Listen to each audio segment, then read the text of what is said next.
இந்த செஃப்பெல்லாம் சும்மாவே விடக்கூடாதுன்னு நினைக்கிறவங்க இந்த வீடியோக்கு ஒரு லைக் கொடுத்துருங்க. ஸோ இப்போ பார்த்தீங்கன்னா இந்த செஃப் வந்து எந்தெந்த இடத்துல கையில் போட்டு அடித்து அவங்கள தோக்கடிக்கணும்னு நினைக்கிறான், அது எல்லாமே அவனுக்கு சாதகமாக பக்காவாக நடந்துக்கிட்டு இருக்கு. கொஞ்சம் எழில் வந்து கத்தாமல் இந்த மாதிரி மாஸ்க் காட்டாமல் இருந்திருந்தா இன்னும் கொஞ்சம் சாஃப்டாக போயிருக்கும். ஆனால் இவர் போய் அடிக்க போயிட்டாரு, நான் உன்னை சும்மாவே விட மாட்டேன்னு வேற சொல்லிட்டாரு. ஸோ இதுக்கப்புறமாவது அந்த செஃப் வந்து கொஞ்சம் பயத்தில் இந்த பையன் வெளியே பார்த்தா நம்மளை கொன்றுவான் போல் அப்படின்ற ஒரு பயத்திலேயாவது இவர் ஒரு நல்ல மார்க்கை நம்ம கையலுக்கு கொடுப்பாரா, இல்லைனா உண்மையாகவே நம்ம கையலோட சமையலை பார்த்து அவர் இம்ப்ரெஸ் ஆகி நம்ம கையலுக்கு 10க்கு 10 கொடுப்பாரா மாட்டாரா? ஸோ இதெல்லாம் தாங்க அடுத்தடுத்து ரொம்ப இன்ட்ரெஸ்டிங்காகவே காட்ட இருக்காங்க.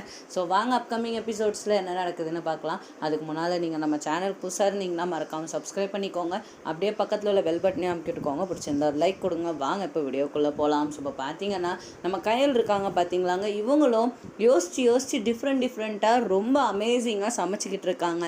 ஆனால் அவங்க சமையலுக்கு ஒரு நல்ல மதிப்பெண்ணே கிடைக்க மாட்டேங்குதுங்க. ஸோ ஏன் ஒரே ஒரு செஃப்பை வந்து இங்கே ஒரு ஜட்ஜாக வச்சுருக்காங்க, இன்னொருத்தரை வச்சுருந்தா கன்ஃபார்மாக நல்லா இருந்திருக்கும். ஸோ அந்த செஃப் வந்து கரெக்டாக ஜட்ஜ் பண்ணியிருக்கலாம். ஸோ இவனால் எதுவுமே பண்ணியிருக்க முடிஞ்சிருக்காதுங்க. ஸோ இப்போ கையல் எவ்வளோ அழகாக சமைச்சாலும் எவ்வளோ நல்லா சமைச்சாலுமே அவங்களால இந்த மதிப்பெண்ணை எடுக்கவே முடியல. அவர் தீபிகாவுக்கு மட்டும்தான்டா நான் கொடுப்பேன், அந்த இளிச்சவாய்க்கு மட்டும்தான் கொடுப்பேன் அப்படின்னு அந்த சொட்டத்தில் எல்லாத்தையுமே கொடுத்துக்கிட்டு இருக்கான். ஸோ இப்படியே கொடுக்க நம்ம கையிலும் இந்த பக்கம் எழிலும் வெக்ஸாகி போயிருக்காரு. எழிலாம் நம்ம ஜெயிக்கவே கூடாதுன்னு இந்த போட்டி நடந்துக்கிட்டு இருக்கு. கையல் எப்படி ஜெயிக்க முடியும் அப்படின்னு எழிலாம் வந்துட்டார் அந்த நிலைமைக்கு.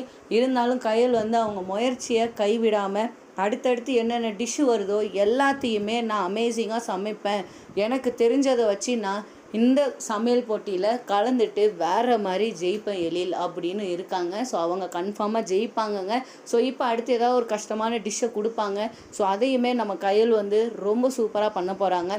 அண்ட் பண்ணிவிட்டு இந்த தடவை நம்ம கையலுக்கு மார்க் கம்மியாக வந்துச்சுன்னா மொத்த ஆடியன்ஸும் எந்திரிச்சு கத்த ஆரம்பிச்சிடணும், நீ போய் சொல்கிற, நீ வாண்டடாக பண்ணிக்கிட்டு இருக்க அப்படி இப்படின்னு அந்த ஜட்ஜுக்கிட்ட சொல்லி அந்த ஜட்ஜு கையல் செஞ்சது சூப்பர் அப்படின்னு சொல்லணுங்க. ஸோ அந்த மாதிரி சீன்ஸ் மட்டும் டைரக்டர் வச்சாருன்னா செம்மையாக இருக்கும். ஸோ நீங்கள் என்ன நினைக்கிறீங்க இந்த சீரியலை பற்றி மறக்காமல் கமெண்ட்ஸில் சொல்லிவிடுங்க. ஸோ ஓகே ஃப்ரெண்ட்ஸ், இந்த மாதிரி சீரியல் அப்டேட்ஸ் தெரிஞ்சுக்கிறதுக்கு மறக்காமல் நம்ம சேனலை சப்ஸ்கிரைப் பண்ணிக்கோங்க. ஸோ தேங்க்யூ ஃபார் வாட்சிங் ஃப்ரெண்ட்ஸ். உங்களை எல்லாருமே நெக்ஸ்ட் வீடியோவில் பார்க்குறேன். பாய்.